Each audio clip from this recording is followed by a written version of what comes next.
बिस्मिल्लाहिर्रहमानिर्रहीम अस्सलाम वालेकुम नाज़रीन।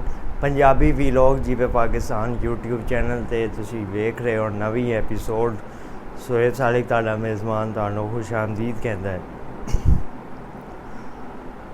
बादशाह नाल कराची विच सिंध हुकूमत नू लभना औखा होया। कराची जिहड़ा वड्डा शहर है ਉਹਦੇ मसले भी ਉਹਦੇ ही वड्डे ने। किधरे पीने दे पानी दा मसला, किधरे बिजली गैस की सप्लाई दा मसला, किधरे सफाई दा मसला, किधरे कूड़े दे ढेड़ा दा। फिर भी कराची दिन ब दिन फैलदा जा रहा है, पर अफसोस ए वे पई फैलदे हुए कराची दी आबादी नू सहूलतां देण उत्ते ਉਹਦੇ मुस्तकबिल विच पैदा होने वालियां मसलियां बारे ना कोई सोचता है, ना मनसूबाबंदी की जाती। एक पासे जिथे कराची विच उच्चियां उच्चियां बिल्डिंगां ते चौड़ियां चौड़ियां सड़कां नज़र आंदियां ने, ते ए दिन राती जागन वाला शहर है जिहड़ा पूरे मुल्क दा कारोबार हब है। ਇੱਥੇ पानी की निकासी का कोई प्रबंध नहीं।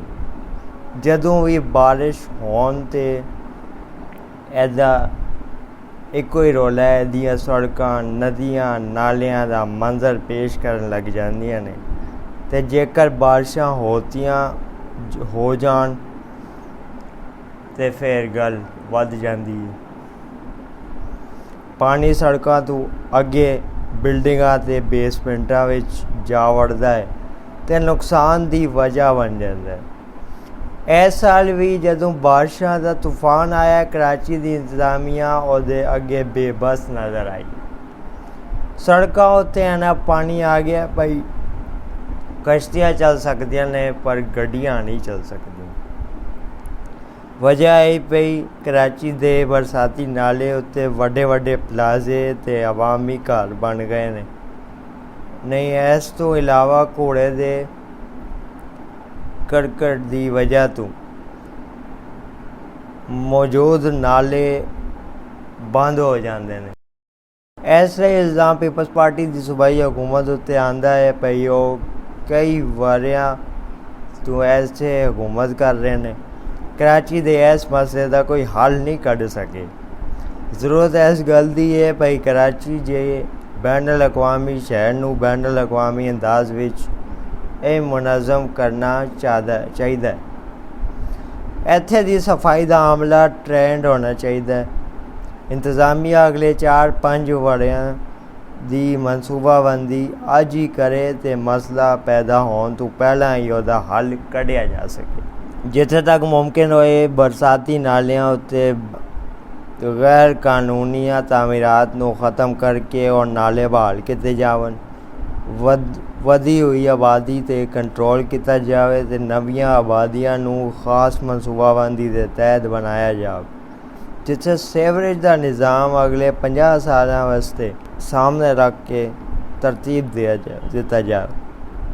जे कराची के मसले हल ना किते तो यह कराची सिंध का नहीं सगों पुराने पाकिस्तान का नुकसान होएगा।